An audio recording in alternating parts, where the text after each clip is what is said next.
Hello friends, this is SP Singh and welcome to smarter everyday. तो dear friend, Kanpur university BEd final year का exam 25 जून को है और आज 20 तारीख हो गई है। यू हैव ओनली 4 डेज, 4 दिन आपके पास बचे हैं और 4 सब्जेक्ट हैं आपके। तो चारों सब्जेक्ट को 4 दिन में आपको पूरा रिवाइज करना है क्योंकि उसके बाद आपको टाइम नहीं मिलेगा। तो इस बात को ध्यान में रखते हुए हमने ये जो वन लाइनर पीडीएफ है, ये पूरी बुक का निचोड़ हमने इसमें तैयार किया हुआ है। आप ये सोच करके क्लास को मत छोड़ देना कि पेपर ऑब्जेक्टिव होना है और सर ये सब्जेक्टिव पढ़ा रहे हैं। ये सब्जेक्टिव बिल्कुल नहीं है। हर एक लाइन में एक क्वेश्चन छिपा है, हर एक लाइन एक एक नंबर की है। एक लाइन से एक क्वेश्चन आपको देखने को मिलेगा एग्जाम में एज इट इज। तो बहुत ही बेहतरीन तरीके से, बहुत ही टाइम लग गया इसमें और आपको मैं इस तरीके से पूरी किताब का निचोड़ प्रोवाइड करा रहा हूं। तो आई होप कि आपको ये क्लास पसंद आएगी और डेफिनेटली पसंद आएगी।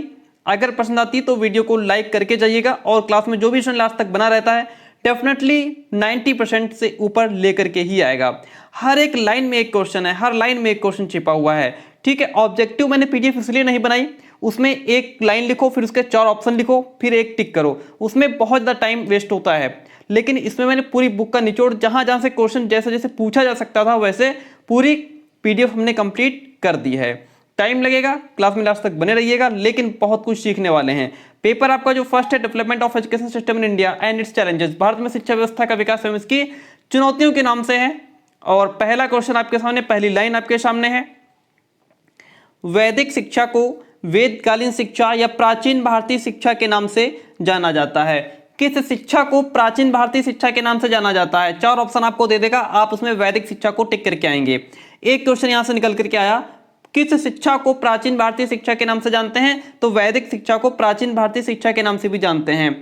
वैदिक शिक्षा को ही हम वेदकालीन शिक्षा या प्राचीन भारतीय शिक्षा के नाम से भी जानते हैं। आप सभी को पता है वेद हमारे 4 हैं, ऋग्वेद, यजुर्वेद, सामवेद और अथर्ववेद। वेद कितने हैं? 4 हैं, ऋग्वेद, यजुर्वेद, सामवेद, अथर्ववेद।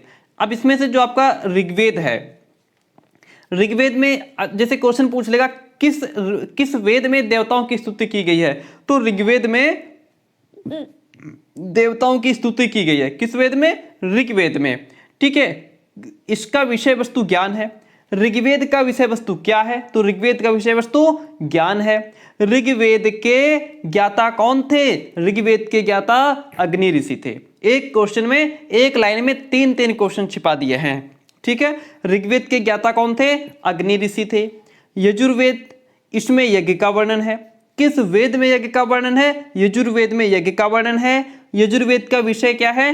कर्म। यजुर्वेद के ज्ञाता कौन थे? यजुर्वेद के ज्ञाता आदित्य ऋषि थे। यजुर्वेद के ज्ञाता कौन थे? यजुर्वेद के ज्ञाता आदित्य ऋषि थे।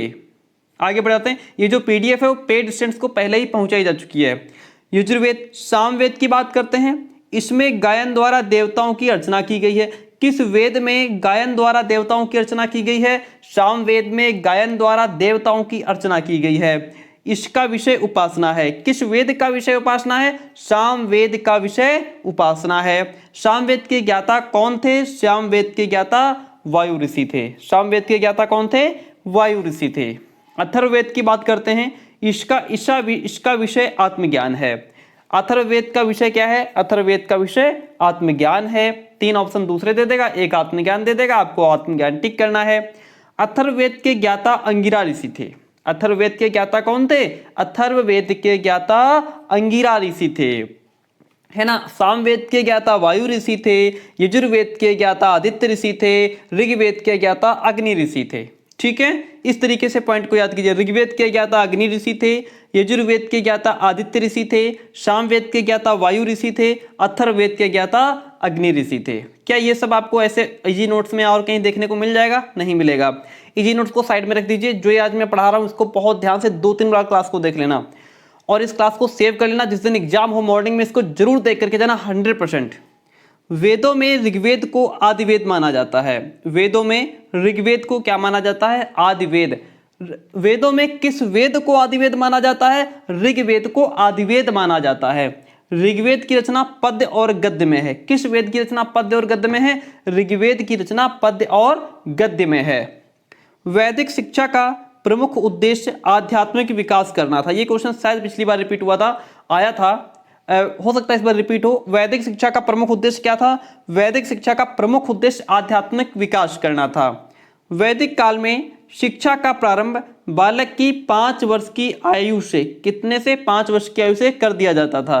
वैदिक काल में क्या था? शिक्षा का जो प्रारंभ था वो बालक की 5 वर्ष की आयु से कर दिया जाता था।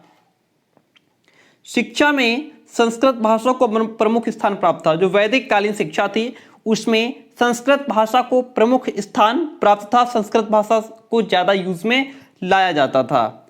गुरुग्रह को गुरुकुल कहा जाता था। गुरुकुल किसको कहते थे? गुरुग्रह को। या गुरुग्रह को क्या कहते थे? गुरुग्रह को गुरुकुल कहा जाता था। गुरुकुल प्रवेश के समय जब बालक का गुरुकुल में प्रवेश होता था पढ़ाई के लिए, शिक्षा के लिए, तो एक संस्कार होता था जिसे उपनयन संस्कार कहा जाता था। गुरुग्रह को गुरुकुल कहा जाता था। गुरुकुल के प्रवेश के समय कौन सा संस्कार होता था? गुरुकुल प्रवेश के समय उपनयन संस्कार होता था। वेदकालीन शिक्षा, जस्ट मोमेंट प्लीज। वेदकालीन शिक्षा मानव जीवन के तीनों पहलुओं, वेदकालीन शिक्षा मानव जीवन के 3 पहलू, कौन कौन से 3 पहलू? आध्यात्मिक, मानसिक और व्यवहारिक का विकास करती थी। जो वेदकालीन शिक्षा थी वह मानव जीवन के 3 पहलू, आध्यात्मिक, मानसिक और व्यवहारिक, इनका विकास करती थी। वैदिक काल में शिक्षण कार्य मौखिक रूप से ही होता था क्योंकि लिखने के लिए कागज और पेन पेंसिल का अभाव था। इसलिए वैदिक काल में शिक्षण कार्य होता था। कैसा होता था? लिखित, मौखिक, या और भी ऑप्शन दे देगा तो उसमें आपको क्या करना? टिक करना है, मौखिक टिक करके आना है। क्या टिक करके आना है? मौखिक टिक करके आना है। उत्तर वैदिक कालीन युग का प्रारंभ ऋग्वैदिक युग के अंत से होता है। उत्तर वैदिक कालीन युग का आरंभ कब होता है? ऋग्वैदिक युग के अंत से। जब ऋग्वैदिक युग का अंत होता है तब उत्तर वैदिक कालीन युग का प्रारंभ होता है। बौद्ध एवं जैन धर्म के प्रारंभ पर, और जब बौद्ध और जैन धर्म का प्रारंभ होता है तब उत्तर वैदिक कालीन युग का अंत होता है। बात समझ में आई? जो उत्तर वैदिक कालीन युग है इसका प्रारंभ ऋग्वैदिक युग के अंत से होता है और बौद्ध और जैन धर्म का जब प्रारंभ होता है तब इसका अंत होता है। ठीक है। वैदिक कालीन शिक्षा की अवधि 2500 ईसा पूर्व से 500 ईसा पूर्व तक मानी जाती है। वैदिक कालीन शिक्षा की अवधि मानी जाती है, कितनी मानी जाती है? तो वैदिक कालीन शिक्षा की अवधि 2500 ईसा पूर्व से 500 ईसा पूर्व तक मानी जाती है। और आप अगर प्रीवियस से उठा करके देखेंगे, मैंने करवाया हुआ भी है ऑन वीडियो और ऑन पेड क्लास में भी ट्रांसफर किया हुआ है PDF, तो उसमें सारे ऐसे ही क्वेश्चंस डाले गए हैं, टोटल ऐसे क्वेश्चन डाले गए हैं। पेपर जो फर्स्ट है आपका ये टफ है, बहुत टफ है, क्योंकि इसमें आपको सन याद करने हैं, आपको इसमें याद करना है कि कौन सा आयोग कब बना, कब गठित हुआ, उसमें कितने उसके अध्याय थे, कितने कौन सदस्य था, कितने उसमें सदस्य थे, कौन उसका अध्यक्ष था, कौन सचिव था, बहुत सी चीजें आपको याद करनी है, इसलिए पेपर टफ है आपका फर्स्ट वन। मैंने सारी चीजें इसमें आज क्लियर की हुई हैं। वैदिक कालीन शिक्षा की अवधि 2500 से 500 ईसा पूर्व तक मानी जाती है। उत्तर वैदिक कालीन शिक्षा की अवधि सामान्यतः 1400 ईसा पूर्व से लेकर के 200 ईसा पूर्व तक मानी जाती है। वैदिक कालीन शिक्षा की अवधि 2500 से 500 ईसा पूर्व तक, उत्तर वैदिक कालीन शिक्षा की अवधि 1400 ईसा पूर्व से लेकर के 600 ईसा पूर्व तक मानी जाती है। 600 ईसा पूर्व से 200 ईसा पूर्व तक का समय सूत्र साहित्य का युग कहा जाता है। क्या कहा जाता है? सूत्र साहित्य का युग। 600 ईसा पूर्व से 200 ईसा पूर्व तक का जो समय है उसे क्या कहते हैं? सूत्र साहित्य का युग कहा जाता है। बौद्ध धर्म कोई नया धर्म नहीं है बल्कि हिंदू धर्म का ही परिवर्तित रूप है। ये बात कौन कहते हैं? ये आपके डॉक्टर राधाकृष्णन ने ये बात कही है। बौद्ध धर्म कोई नया धर्म नहीं है अपितु हिंदू धर्म का ही परिवर्तित रूप है। ये बात आपके डॉक्टर राधाकृष्णन कहते हैं। अब आप समझ पा रहे होंगे कि ये पूरा थ्योरी नहीं लिखी है, ये एक एक लाइन में एक एक क्वेश्चन लिखा है। महात्मा बुद्ध का जन्म 563 ईसा पूर्व, और चैप्टर वाइज जब सीरियल से लिखा है सब। महात्मा बुद्ध का जन्म 563 ईसा पूर्व बैसाख पूर्णिमा के दिन, कब?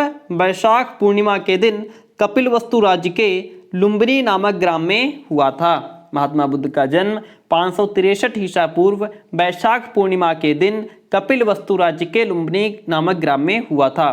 बौद्ध धर्म का प्रचार भारत भूमि पर 600 ईसा पूर्व हुआ था। बौद्ध धर्म का जो प्रचार है वह भारत की भूमि पर 600 ईसा पूर्व हुआ था। निर्वाण प्राप्त करने के लिए बुद्ध ने अष्टमार्ग का रास्ता दिखाया। निर्वाण प्राप्त करने के लिए बुद्ध ने अष्टमार्ग का रास्ता दिखाया। बौद्धकालीन शिक्षा की अवधि 500 ईसा पूर्व से 1200 ईसा पूर्व तक मानी जाती है। यहाँ पे आपको ऑप्शन में 600 भी लिखा आ सकता है, अगर 500 ना हो तो 600 को टिक कर देना। बौद्धकालीन शिक्षा की अवधि 500 ईसा पूर्व से 1200 ईसा पूर्व तक मानी जाती है। आगे बढ़ जाते हैं और देखते हैं क्या है। वैदिक कालीन धार्मिक और सामाजिक दशा को सुधारने के लिए गौतम बुद्ध ने जो उपाय बताए उसे बौद्ध धर्म कहा गया। वैदिक कालीन धार्मिक और सामाजिक दशा को सुधारने के लिए गौतम बुद्ध ने जो उपाय बताए उसे क्या कहा गया? उसे ही बौद्ध धर्म कहा गया। क्या कहा गया? क्योंकि वैदिक कालीन के बाद ही बौद्ध धर्म आया है ना। तो वैदिक कालीन जो धार्मिक और सामाजिक जो कंडीशन थी उसको सुधारने के लिए गौतम बुद्ध ने कुछ उपाय बताए, उपाय किए, उसे बौद्ध धर्म कहा गया। बौद्धों ने लौकिक और पारलौकिक दोनों प्रकार की शिक्षा व्यवस्था को स्थान दिया। ये भी क्वेश्चन शायद पिछली बार आ चुका है ना। अगर आपने ठीक से प्रीवियस ईयर देखा होगा तो आपको याद होगा। बौद्धों ने लौकिक और पारलौकिक दोनों प्रकार की शिक्षा व्यवस्था को स्थान दिया। अब मैं इसी क्वेश्चन को अलग तरीके से लिख के 4 ऑप्शन देता फिर एक टिक करता तो उसमें ज्यादा टाइम वेस्ट हो रहा था। ये ज्यादा निचोड़ अच्छा है ना। वीडियो कमेंट करके बताना। फिर 3 पेपर वो भी करा देंगे। नालंदा, तक्षशिला, उदंतपुरी, पुरुषपुर आदि बौद्ध शिक्षा के प्रसिद्ध केंद्र थे। कौन कौन? नालंदा हो गया आपका, तक्षशिला हो गया, उदंतपुरी हो गया, पुरुषपुर, ये जो थे ये बौद्ध शिक्षा के प्रसिद्ध केंद्र थे। अच्छा, प्रौढ़ और जो सतत शिक्षा की बात हुआ करती है, हम लोग पढ़ते हैं, इसका जो प्रचलन है वो बौद्धों की ही देन है। किसकी देन है? प्रौढ़ और सतत शिक्षा का प्रचलन बौद्धों की ही देन है। भगवान बुद्ध ने 4 आर्य सत्य बताए थे। कौन कौन से? उन्होंने 4 आर्य सत्य बताए। पहला बताया, प्रथम बताया दुख सत्य है। फिर बताया दुख का कारण सत्य है। तीसरा बताया दुख का निरोध सत्य है। चौथा बताया दुख के निरोध का मार्ग सत्य है। भगवान बुद्ध ने 4 सत्य बताए थे। दुख सत्य है, दुख का कारण सत्य है, दुख का निरोध सत्य है, दुख के निरोध का मार्ग सत्य है ना। अब इसमें से 3 ऑप्शन दे देगा, एक कह देगा, 4 ऑप्शन दे देगा, कह देगा एक कौन सा इसमें नहीं बताया था, तो वो आपको टिक करना होगा। ऐसे क्वेश्चन पूछेगा। बौद्ध शिक्षा का प्रमुख केंद्र तक्षशिला विश्वविद्यालय वर्तमान पाकिस्तान में है। कहाँ है? पाकिस्तान में रावलपिंडी के निकट स्थित है। जो बौद्ध शिक्षा का प्रमुख केंद्र जो तक्षशिला था वो वर्तमान में आज के समय में पाकिस्तान में रावलपिंडी के निकट स्थित है। या अगर ऑप्शन में खाली पाकिस्तान आता है तो आप पाकिस्तान को टिक करके आएंगे। नालंदा विश्वविद्यालय की स्थापना का जो श्रेय है वो गुप्त शासक कुमार गुप्त को प्रथम को जाता है। नालंदा विश्वविद्यालय की स्थापना का श्रेय किसको जाता है? पिछली बार विक्रमशिला को पूछा था, है ना। इस बार नालंदा पूछ सकते हैं। नालंदा विश्वविद्यालय की स्थापना का श्रेय गुप्त शासक कुमार गुप्त को जाता है, प्रथम को। विक्रमशिला विश्वविद्यालय का निर्माण पाल वंश के सम्राट धर्मपाल ने 8वीं सदी में किया था। विक्रमशिला विश्वविद्यालय का निर्माण पाल वंश के सम्राट धर्मपाल ने 8वीं सदी में किया था। बौद्ध काल में शिक्षा का माध्यम पाली भाषा था। बौद्ध काल में शिक्षा का माध्यम क्या था? शिक्षा का माध्यम कौन सी भाषा थी? पाली। वैदिक काल में कौन सी भाषा थी? संस्कृत थी। बौद्ध में पाली। बौद्ध शिक्षा का मुख्य उद्देश्य निर्वाण प्राप्त करना था। बौद्ध शिक्षा का प्रमुख उद्देश्य क्या था? निर्वाण प्राप्त करना। जितनी बार छात्र गुरु बदलता था उतनी बार उसका उपनयन संस्कार होता था। ये भी बात ध्यान रखिएगा आप। जितनी बार छात्र गुरु बदलता था उतनी बार उसका उपनयन संस्कार होता था। सन 712 ईस्वी में मोहम्मद बिन कासिम के नेतृत्व में, किसके? मोहम्मद बिन कासिम के नेतृत्व में पहली बार इस्लाम धर्म के अनुयायियों ने भारत पर आक्रमण किया था। सन 712 ईस्वी में मोहम्मद बिन कासिम के नेतृत्व में पहली बार इस्लाम धर्म के अनुयायियों ने भारत पर आक्रमण किया था। भारत में मुस्लिम युग 1192 या 1200 से प्रारंभ हुआ और 1700 ईस्वी तक चलता रहा। भारत में जो मुस्लिम युग है वो 1192, ऑप्शन में आपको 1200 लिखा मिलेगा, हो सकता है 1200 से प्रारंभ होकर के 1700 ईस्वी तक रहा। इस्लामी शिक्षा का प्रमुख उद्देश्य इस्लाम धर्म का प्रचार करना था। इस्लामी शिक्षा का प्रमुख उद्देश्य क्या था? इस्लाम धर्म का प्रचार करना। इस्लाम धर्म में धन दान की अपेक्षा शिक्षा दान उत्तम बताया गया है कि आप किसी को धन मत दान करो लेकिन शिक्षा जरूर दान करो। ये इस्लाम धर्म में बताया गया है। उसमें धन दान की अपेक्षा शिक्षा दान अधिक उत्तम बताया गया है। इस्लाम धर्म के प्रवर्तक हजरत मोहम्मद शिक्षार्थी की कलम की स्याही को शहीद के खून से भी ऊंचा दर्जा प्रदान करते थे। कितनी बड़ी बात है। जो इस्लाम धर्म के प्रवर्तक हजरत मोहम्मद हैं, उन्होंने स्टूडेंट की कलम की स्याही, शिक्षार्थी की कलम की स्याही को शहीद के खून से भी ऊंचा दर्जा उन्होंने प्रदान किया, हजरत मोहम्मद ने। आपको पता होगा जो इस्लाम धर्म है यह पुनर्जन्म में विश्वास नहीं करता है, जबकि हिंदू धर्म पुनर्जन्म में विश्वास करता है कि इस बार मर गए तो अगले जन्म में पता नहीं कहाँ जन्म मिलेगा। तुम्हें मानते ही हैं कि जन्म मिलेगा ही मिलेगा, है ना। लेकिन इस्लाम धर्म इस बात को नहीं मानता है। अब आगे बढ़ेंगे तो आगे हमको स्टेप मिलेंगे मकतब और मदरसा के। मकतब मदरसा मैंने आपको खूब पढ़ाया है। मकतब जो थे ये प्रारंभिक शिक्षा के केंद्र थे। मकतब क्या थे? मकतब प्रारंभिक शिक्षा के केंद्र थे। इसमें बालक अक्षर ज्ञान प्राप्त करता था। जो मकतब थे इसमें बालक अक्षर ज्ञान प्राप्त करता था। मकतब अरबी भाषा के कुतुब से बना हुआ है। जो मकतब है वह अरबी भाषा के कुतुब से बना है, जिसका अर्थ होता है लिखना। क्या होता है? लिखना। बहुत इंपॉर्टेंट पॉइंट है। मकतब अरबी भाषा के कुतुब से बना है, जिसका अर्थ होता है लिखना। जब बालक 4 वर्ष 4 माह 4 दिन का हो जाता था तो उससे प्रवेश के लिए बिस्मिल्लाह नामक रस्म अदा कराई जाती थी।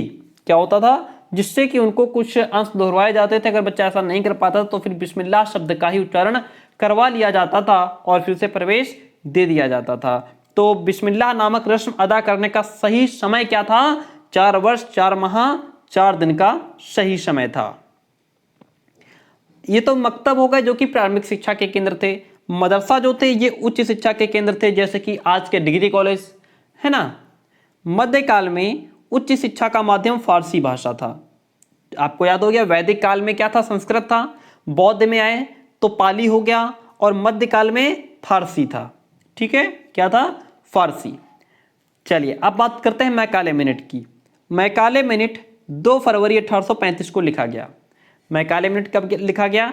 2 फरवरी 1835 को लिखा गया। मैकाले मिनट में भारतीय इतिहास की हंसी उड़ाई गई है। भारतीय संस्कृत की भारतीय इतिहास की हंसी उड़ाई गई है। भारतीय संस्कृत की हंसी उड़ाई गई है। किसमें? मैकाले मिनट में भारतीय इतिहास की हंसी उड़ाई गई है। लॉर्ड मैकाले 1834 में भारत आया था। कब? लॉर्ड मैकाले जो था वह वर्ष 1834 में भारत आया था। आगे बात कर लेते हैं। नेक्स्ट पॉइंट लिखा है, एडम ने बंगाल के शिक्षा के संबंध में 3 रिपोर्ट तैयार की थी। एडम की कितनी रिपोर्टें आई थी? एडम की 3 रिपोर्टें आई थी।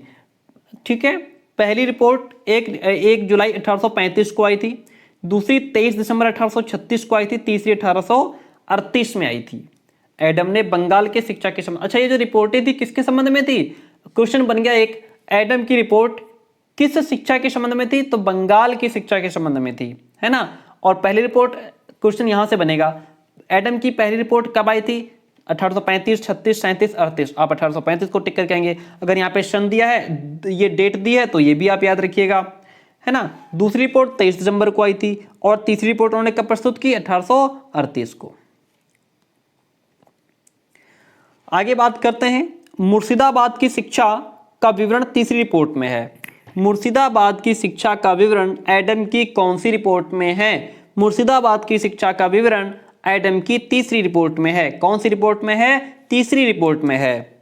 एडम रिपोर्ट की मुख्य संस्तुति सार्वजनिक शिक्षा के प्रसार प्रचार के लिए सुझाव थी। एडम रिपोर्ट की मुख्य संस्तुति क्या थी? सार्वजनिक शिक्षा का प्रचार प्रसार। Sir Charles Wood east India company में बोर्ड ऑफ कंट्रोल का अध्यक्ष था। सर चार्ल्स वुड कौन था? जो चार्ल्स वुड था वह ईस्ट इंडिया कंपनी में बोर्ड ऑफ कंट्रोल का अध्यक्ष था। वुड डिस्पैच में, वुड का घोषणा पत्र आप लोगों ने पढ़ा, तो उसी की बात है। वुड डिस्पैच में पूर्व प्राथमिक, प्राथमिक एवं माध्यमिक शिक्षा के सभी स्तरों पर विचार किया गया है। वो जो वुड डिस्पैच है उसमें पूर्व प्राथमिक, प्राथमिक और माध्यमिक शिक्षा के सभी स्तरों पर विचार किया गया है। वुड डिस्पैच ने उच्च शिक्षा के विषय में कहा, लंदन विश्वविद्यालय को आदर्श माना जाए। वुड डिस्पैच ने उच्च शिक्षा के विषय में क्या कहा? लंदन विश्वविद्यालय को आदर्श माना जाए। आगे बढ़ जाते हैं। वुड का घोषणा पत्र सन 1854 में प्रकाशित हुआ, जिसमें 100 अनुच्छेद थे। वुड का घोषणा पत्र कब प्रकाशित हुआ? वुड का घोषणा पत्र सन 1854 में प्रकाशित हुआ। वुड के घोषणा पत्र में कितने अनुच्छेद थे? वुड के घोषणा पत्र में 100 अनुच्छेद थे। वुड का घोषणा पत्र भारतीय, ये क्वेश्चन पिछली बार पूछा गया है। वुड का घोषणा पत्र भारतीय शिक्षा के इतिहास में एक महाधिकार पत्र है। किसने कहा? ऐसा एच.आर. जेम्स कहते हैं। किसने कहा? ऐसा एच.आर. जेम्स कहते हैं। वुड का घोषणा पत्र भारतीय शिक्षा के इतिहास में एक महाधिकार पत्र है, ऐसा एच.आर. जेम्स कहते हैं। वुड के घोषणा पत्र का प्रमुख उद्देश्य था भारतीय शिक्षा विवादों को हल करना। वुड के घोषणा पत्र का प्रमुख उद्देश्य क्या था? 4 ऑप्शन दे देगा आपको, टिक क्या करना है? भारतीय शिक्षा विवादों को हल करना। यह वुड के घोषणा पत्र का प्रमुख उद्देश्य था। सर चार्ल्स वुड के घोषणा पत्र में प्राच्य एवं पाश्चात्य दोनों ही भाषाओं को महत्व दिया गया है। चार्ल्स वुड के घोषणा पत्र में प्राच्य एवं पाश्चात्य दोनों ही भाषाओं को महत्व दिया गया है। अब आगे बात कर लेते हैं हंटर आयोग की। देखिए, लॉर्ड रिपन ने 3 फरवरी 1882 को अपनी कार्यकारिणी के एक सदस्य, कौन थे सदस्य, उनका नाम क्या था? सर विलियम हंटर की अध्यक्षता में, अध्यक्ष कौन थे? सर विलियम हंटर, प्रथम भारतीय शिक्षा आयोग की नियुक्ति की। देखिए, जो भारतीय शिक्षा आयोग बनाया गया उसके अध्यक्ष कौन थे? Sir William Hunter. जो भारतीय शिक्षा आयोग है इसको हंटर आयोग क्यों कहते हैं? क्योंकि इसके अध्यक्ष हंटर थे, विलियम हंटर थे, इसलिए इसको हंटर आयोग भी कहते हैं, हंटर कमीशन भी कहा जाता है ना। अच्छा, तो लॉर्ड रिपन ने इसकी नींव रखी थी, है ना। लॉर्ड रिपन ने इसकी नींव रखी थी। देखिए, हंटर आयोग या भारतीय शिक्षा आयोग को हंटर कमीशन भी कहा जाता है। हंटर कमीशन इसलिए कहा जाता है क्योंकि इस आयोग के अध्यक्ष विलियम हंटर थे और इसमें कुल मिलाकर के 21 सदस्य थे। भारतीय शिक्षा आयोग में कितने सदस्य थे? 21। इसके अध्यक्ष कौन थे? Sir William Hunter. कौन थे? सर विलियम हंटर थे। इसके सचिव कौन थे? श्री बी.एल. राइस थे। कौन थे? श्री बी.एल. राइस। इसके अंदर बहुत ज़्यादा डिटेल में आपको पढ़ने की जरूरत नहीं है, क्वेश्चन यहीं से बनेंगे, है ना। ऑब्जेक्टिव में इसी तरीके से बनेंगे। हंटर आयोग का गठन 1882 में हुआ था। हंटर आयोग का गठन कब हुआ? 1882 में। हंटर कमीशन की नियुक्ति लॉर्ड रिपन ने की थी। किसने की थी? लॉर्ड रिपन ने 3 फरवरी 1882 को की थी, है ना। आगे बढ़ जाते, एक एक क्वेश्चन में एक एक लाइन में एक एक नंबर, है ना। हंटर आयोग का प्रमुख क्षेत्र प्राथमिक शिक्षा था। हंटर आयोग का प्राथमिक जो प्रमुख क्षेत्र था वो क्या था? प्राथमिक शिक्षा। भारतीय शिक्षा आयोग 1882 में अध्यक्ष और सचिव के अतिरिक्त 20 सदस्य और थे। जो भारतीय शिक्षा आयोग, जो हमारा हंटर आयोग था, इसमें अध्यक्ष और सचिव के अतिरिक्त इनको छोड़ करके 20 सदस्य और थे। कितने थे? 20 सदस्य और थे, इसीलिए इसमें 21 सदस्य बताए गए हैं। 1885 में राष्ट्रीय कांग्रेस की स्थापना हुई। राष्ट्रीय कांग्रेस की स्थापना कब हुई थी? सन 1885 में। लॉर्ड कर्जन ने केंद्रीय शिक्षा विभाग की स्थापना की थी। केंद्रीय शिक्षा विभाग की स्थापना किसने की थी? लॉर्ड कर्जन ने। कर्जन ने 1901 ईस्वी में शिमला में एक गुप्त शिक्षा सम्मेलन बुलाया। कर्जन ने 1901 में शिमला में एक गुप्त शिक्षा सम्मेलन बुलाया और यह सम्मेलन 15 दिन तक चला। कब तक चला? 15 दिन तक चला। इसका जो सभापति था वो कर्जन था। कौन था? इसका सभापति कौन था? कर्जन था। और सम्मेलन में 150 प्रस्ताव पारित किए गए। कितने प्रस्ताव? 150 प्रस्ताव इसमें पारित किए गए थे। ठीक है, चलिए, यहीं से क्वेश्चन पिछली बार बन के आया है। सन 1901 में शिमला में शैक्षिक सम्मेलन किसने आयोजित किया था? तो वो लॉर्ड कर्जन ने किया था। ठीक है, यहीं से क्वेश्चन, सन 1901 में शिमला में शैक्षिक सम्मेलन किसने आयोजित किया था? लॉर्ड कर्जन ने किया था। और बातें आपको पता चली कि ये कब तक चला? 15 दिन तक चला, है ना। और 150 प्रस्ताव इसमें पारित किए गए थे। 27 जनवरी 1902 को विश्वविद्यालय आयोग की नियुक्ति की गई। विश्वविद्यालय आयोग की नियुक्ति कब की गई? 27 जनवरी 1902 को। कब की गई? 27 जनवरी 1902 को। 21 मार्च 1904 को भारतीय विश्वविद्यालय अधिनियम पास किया गया। भारतीय विश्वविद्यालय अधिनियम कब पास किया गया? 21 मार्च 1904 को। 1904 के अधिनियम में सीनेट के सदस्यों की न्यूनतम संख्या 50 और अधिकतम 100 निर्धारित की गई। 1904 के अधिनियम में सीनेट के सदस्यों की न्यूनतम संख्या कितनी थी? कम से कम 50 थी, अधिकतम 100 थी। कलकत्ता विश्वविद्यालय आयोग, जिसको हम सैडलर आयोग भी कहते हैं, इसका गठन 1917 में हुआ और इसके अध्यक्ष डॉक्टर M.E. सैडलर थे। कौन थे? इसके अध्यक्ष डॉक्टर M.E. सैडलर थे। सैडलर आयोग का प्रतिवेदन 13 अध्यायों में विभक्त था। जो सैडलर आयोग था इसका प्रतिवेदन कितने अध्यायों में बटा हुआ था? 13। बहुत पूछे, पिछली बार का क्वेश्चन पेपर देखिए कितने पूछा है, इसमें कितने अध्याय थे, इसमें कितने अध्याय थे, इसमें कितने अध्याय थे, है ना, इस प्रतिवेदन में कितने अध्याय। तो ये बहुत डीपली चीजें हैं, बहुत अच्छे से पढ़ के जाना। सैडलर आयोग में अध्यक्ष के अतिरिक्त 6 सदस्य थे। सैडलर जो थे वो लीड्स विश्वविद्यालय के कुलपति थे। सैडलर कौन थे? सैडलर लीड्स विश्वविद्यालय के कुलपति थे।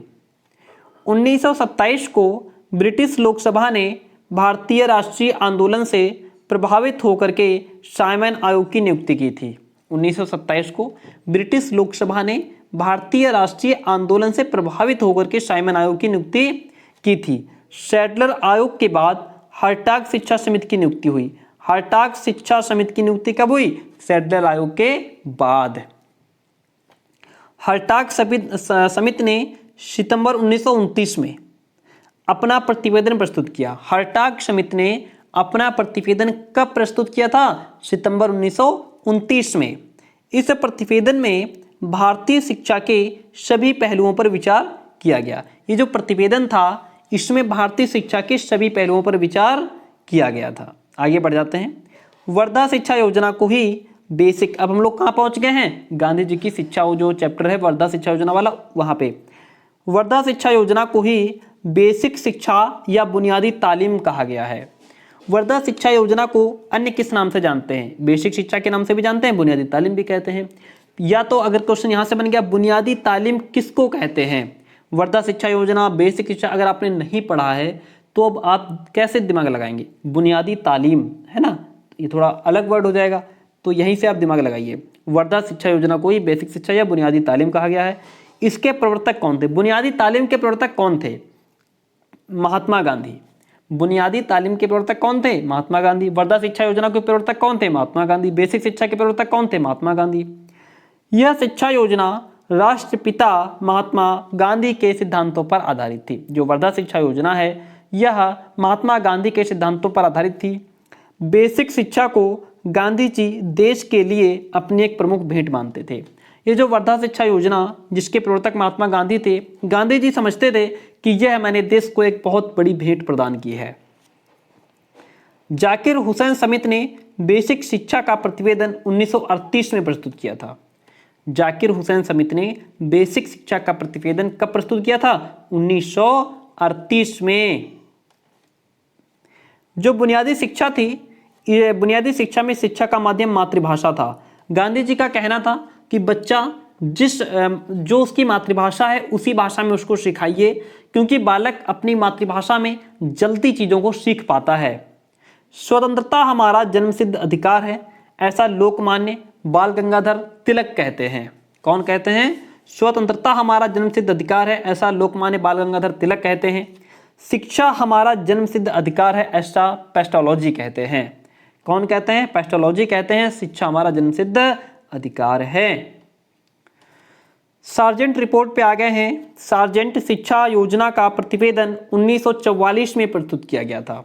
सार्जेंट शिक्षा योजना का प्रतिवेदन 1944 में प्रस्तुत किया गया। सार्जेंट रिपोर्ट 12 भागों में विभाजित है। सार्जेंट रिपोर्ट कितने भागों में विभाजित है? 12 भागों में। सार्जेंट योजना की आधारशिला सर जॉन सार्जेंट ने रखी। सार्जेंट योजना की जो आधारशिला है किसने रखी? सर जॉन सार्जेंट ने। स्वतंत्र भारत के सर्वप्रथम शिक्षा आयोग के अध्यक्ष डॉक्टर सर्वपल्ली राधाकृष्णन थे। स्वतंत्र भारत के सर्वप्रथम शिक्षा आयोग के अध्यक्ष कौन थे? डॉक्टर सर्वपल्ली राधाकृष्णन। विश्वविद्यालय शिक्षा आयोग का गठन दिसंबर 1948 को हुआ। विश्वविद्यालय शिक्षा आयोग का गठन कब हुआ? दिसंबर 1948 को हुआ था। कब हुआ? 1948 को। राधाकृष्णन की अध्यक्षता में नियुक्त विश्वविद्यालय आयोग ने 25 अगस्त 1949 को अपना प्रतिवेदन प्रस्तुत किया था। राधा कृष्णन की अध्यक्षता में। अध्यक्ष कौन थे? राधा कृष्णन। नियुक्त में है ना, विश्वविद्यालय आयोग ने 25 अगस्त 1949 को अपना प्रतिवेदन प्रस्तुत किया था। ग्रामीण विश्वविद्यालय स्थापना का सुझाव विश्वविद्यालय शिक्षा आयोग ने दिया था। किसने दिया था? ग्रामीण विश्वविद्यालय स्थापना का सुझाव किसने दिया था? ये आपका विश्वविद्यालय शिक्षा आयोग ने दिया था। ठीक है, जैसे क्वेश्चन पिछली बार बन के आया है, यहीं से क्वेश्चन उठा था कि ग्रामीण विश्वविद्यालय स्थापना का सुझाव किस आयोग ने दिया था, तो ये आपके विश्वविद्यालय शिक्षा आयोग ने दिया था। सीधा सीधा क्वेश्चन यहां से बन करके आया है। आगे बात करते हैं, विश्वविद्यालय शिक्षा आयोग का गठन केंद्रीय शिक्षा सलाहकार बोर्ड और अंतर विश्वविद्यालय परिषद की सलाह पर किया गया। विश्वविद्यालय शिक्षा आयोग का गठन केंद्रीय शिक्षा सलाहकार बोर्ड और अंतर विश्वविद्यालय परिषद की सलाह पर किया गया। विश्वविद्यालय शिक्षा आयोग में अध्यक्ष के अतिरिक्त 9 सदस्य थे। कितने? 9 सदस्य थे। सितंबर 1952 में मद्रास विश्वविद्यालय के उपकुलपति डॉक्टर लक्ष्मण स्वामी मुदालियर की अध्यक्षता में, अध्यक्ष कौन थे? डॉक्टर लक्ष्मण स्वामी मुदालियर, इसीलिए हम इसको मुदालियर आयोग भी कहते हैं। उनकी अध्यक्षता में माध्यमिक शिक्षा आयोग का गठन किया गया। किसका गठन किया गया? माध्यमिक शिक्षा आयोग का गठन किया गया। कब की बात है ये? सितंबर 1952 की है। बात कहाँ की है? मद्रास विश्वविद्यालय के उपकुलपति जो थे डॉक्टर लक्ष्मण स्वामी मुदालियर, वो अध्यक्ष थे, इसीलिए इसको मुदालियर आयोग कहा गया है ना। तो माध्यमिक शिक्षा आयोग का गठन हुआ।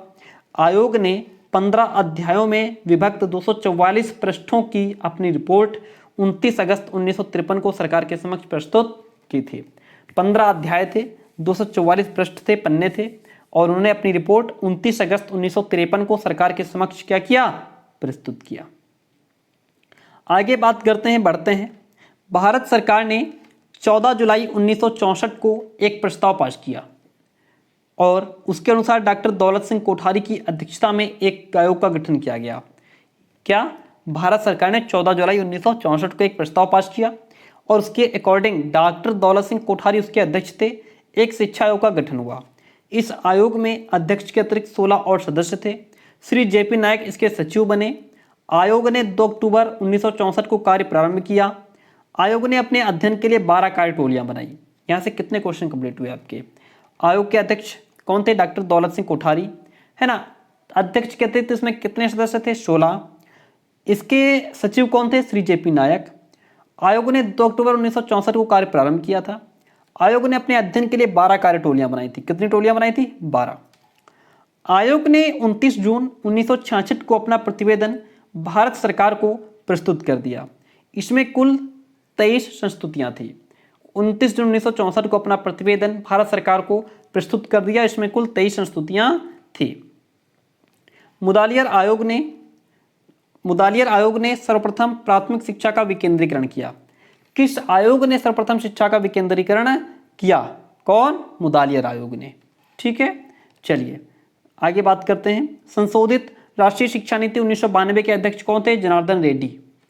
संशोधित राष्ट्रीय शिक्षा नीति 1992 के अध्यक्ष जनार्दन रेड्डी थे। राष्ट्रीय पाठ्यक्रम संरचना 2005 का मुख्य लक्ष्य संस्कृति का संरक्षण करना और क्या था? शारीरिक एवं मानसिक विकास में समन्वय स्थापित करना, स्तरानुकूल शिक्षण विधियां व अध्यापकों में आत्मविश्वास का विकास, ये जो था वो इसके मुख्य लक्ष्य थे राष्ट्रीय पाठ्यक्रम संरचना 2005 के। 3 ऑप्शन दूसरे दे देगा, एक अलग दे देगा, पूछ लेगा इसमें से कौन सा इसका उद्देश्य नहीं है, तो वो आपको टिक करना है। एनसीएफ 2005 के अध्यक्ष प्रोफेसर यशपाल थे। पूर्व प्राथमिक शिक्षा का जन्मदाता जर्मनी का विख्यात शिक्षा शास्त्री फ्रोबेल को माना जाता है। बहुत ही सुपर इंपॉर्टेंट, एक लाइन बहुत कमाल की है। पूर्व प्राथमिक शिक्षा का जन्मदाता किसको कहा गया है? वो जर्मनी का विख्यात शिक्षा शास्त्री फ्रोबेल को माना जाता है। प्रथम पूर्व प्राथमिक विद्यालय जर्मनी के ब्लैंकेनबर्ग नामक ग्राम में फ्रोबेल के द्वारा स्थापित किया गया। पहला पूर्व प्राथमिक विद्यालय जर्मनी के ब्लैंकेनबर्ग नामक गांव में फ्रोबेल के द्वारा स्थापित किया गया था।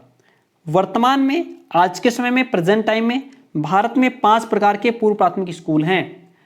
5 प्रकार के पूर्व प्राथमिक स्कूल हैं, इनको ध्यान रख लीजिए। 3 ऑप्शन दूसरे दे देगा, एक दे देगा, कहेगा ये कौन नहीं है। अगर आप क्रैश नहीं जानते होंगे तो आप कहेंगे यही नहीं होगा, वरना क्रैश क्या होता है ना, लेकिन नहीं, ये हमारा क्या है? पूर्व प्राथमिक स्कूल है। 5 प्रकार के हैं। एक तो किंडरगार्टन, दूसरा क्रैश, मॉन्टेसरी, नर्सरी और पूर्व बेसिक स्कूल। ये वर्तमान समय में भारत में 5 प्रकार के क्या हैं? पूर्व प्राथमिक स्कूल हैं। छठी पंचवर्षीय योजना में पूर्व प्राथमिक शिक्षा को प्रारंभिक शिक्षा का एक अंग माना गया है। छठी पंचवर्षीय योजना में पूर्व प्राथमिक शिक्षा को प्रारंभिक शिक्षा का एक अंग माना गया है। इंग्लैंड में शिशुशालाओं का आयोजन कुमारी मार्गरेट मैकमिलन ने किया। इंग्लैंड में शिशुशालाओं का आयोजन किसने किया? कुमारी मार्गरेट मैकमिलन ने किया। प्रत्येक राष्ट्र के जीवन में प्राथमिक शिक्षा प्रथम प्राथमिकता की वस्तु है। बहुत ही सुपर इंपॉर्टेंट लाइन है। प्रथम प्राथमिकता की वस्तु किसे कहा गया है? प्राथमिक शिक्षा को। प्रथम प्राथमिकता की वस्तु किसे कहा गया है? प्राथमिक शिक्षा को। आगे बढ़ जाते हैं और कुछ अहम पॉइंट्स और डिस्कस करते हैं। देखिए, लिखा हुआ है 1851 ईस्वी में हल्काबंदी स्कूलों की प्रणाली यानी कि सर्कल स्कूल सिस्टम आरंभ हुई। 1851 ईस्वी में हल्काबंदी स्कूलों की प्रणाली आरंभ हुई, जिसके अंतर्गत प्राथमिक विद्यालयों की स्थापना की गई। जिसके अंतर्गत किसकी स्थापना की गई? प्राथमिक विद्यालयों की।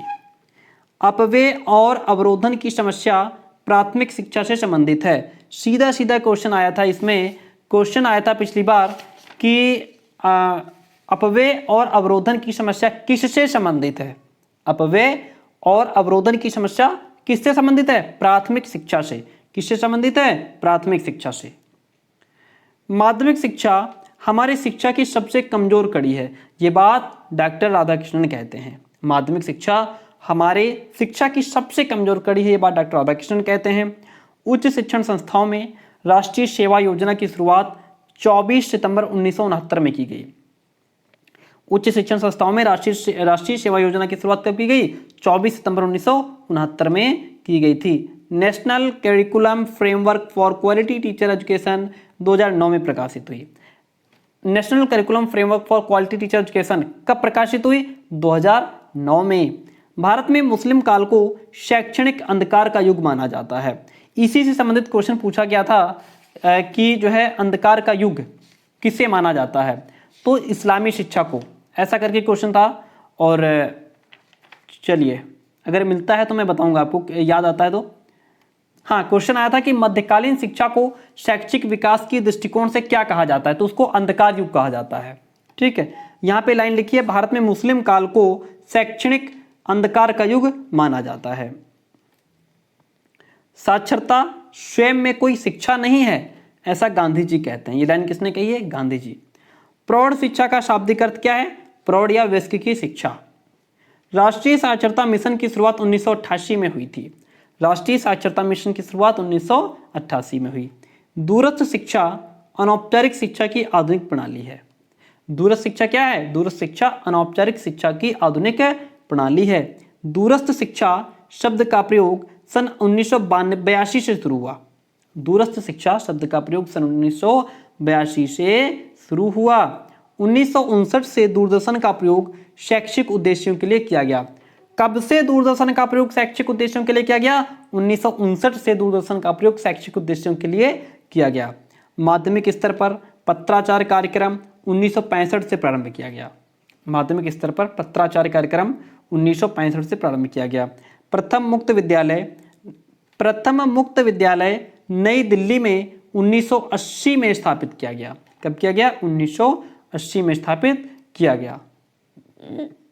देखिए, पूरी बुक का रिवीजन है। प्राथमिक शिक्षा का सार्वभौमिकता का अर्थ है 6 से 14 वर्ष के लिए स्वतंत्र और अनिवार्य शिक्षा प्रदान करने के लिए। प्राथमिक शिक्षा का सार्वभौमिकता का क्या अर्थ है? 6 से 14 वर्ष के लिए स्वतंत्र और अनिवार्य शिक्षा प्रदान करना। 26 सितंबर 1985 को मानव संसाधन विकास नामक नवीन मंत्रालय का सृजन किया गया। मानव संसाधन विकास नामक नवीन मंत्रालय का सृजन कब किया गया? 26 सितंबर 1985 को। शिक्षा मंत्रालय के साथ वैज्ञानिक अनुसंधान को 1957 में जोड़ दिया गया। कब जोड़ दिया गया? 1957 में। भारत सरकार द्वारा 1948 में नियुक्त विश्वविद्यालय शिक्षा आयोग के सुझाव के अकॉर्डिंग 1953 में विश्वविद्यालय अनुदान आयोग की स्थापना की गई। कब की गई? 1953 में विश्वविद्यालय अनुदान आयोग की स्थापना की गई। प्रथम पंचवर्षीय योजना 1951 से शुरू की गई। कब? 1951। केंद्रीय शिक्षा सलाहकार बोर्ड की स्थापना 1921 में की गई। कब? केंद्रीय शिक्षा सलाहकार बोर्ड की स्थापना 1921 में की गई। केंद्रीय माध्यमिक शिक्षा बोर्ड की स्थापना भारत सरकार ने जुलाई 1952 में की। केंद्रीय माध्यमिक शिक्षा बोर्ड की स्थापना भारत सरकार ने जुलाई 1952 में की। केंद्रीय शिक्षा सलाहकार बोर्ड की स्थापना 1921 में की गई। अखिल भारतीय माध्यमिक शिक्षा परिषद की स्थापना 1955 में की गई। कब की गई? 1955 में की गई। भारतीय उच्च अध्ययन संस्थान शिमला की स्थापना अक्टूबर 1965 में एक स्वायत्त संस्था के रूप में की गई। भारतीय ऐतिहासिक अनुसंधान परिषद की स्थापना सन 1972 में एक स्वायत्त संगठन के रूप में की गई।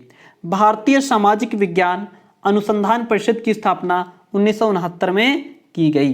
प्यारे दोस्तों, मैं आपको बता देता हूं कि हम पेड नोट्स भी प्रोवाइड कराते हैं। अगर इसी की आप पीडीएफ चाहिए, आपको पेड क्लास चाहिए, तो उसमें आपको चारों पेपर की इसी तरीके से पीडीएफ मिल जाती है। उसके लिए आप इस नंबर पर हमें व्हाट्सअप करें। क्लास कैसी रही कमेंट करके जरूर बताइए। और ये जो पीडीएफ है ये आपको बहुत हेल्प करेगी एग्जाम के टाइम फुल रिवीजन करने में। और ये जो पीडीएफ है वो पेड स्टूडेंट को पहले ही पहुंचाई जा चुकी है। जो मैंने नीचे नंबर बताया है उस पर आप मैसेज करके जानकारी ले सकते हैं और पीडीएफ आप भी ले सकते हैं, ताकि आप भी पूरा रिवीजन कर पाएँ। पूरी किताब का रिवीजन हो जाएगा, ठीक है। और इस वीडियो को सेव कर लेना, जिस दिन एग्जाम हो उस दिन इसको पूरा देख करके तब जाइएगा। Thank you.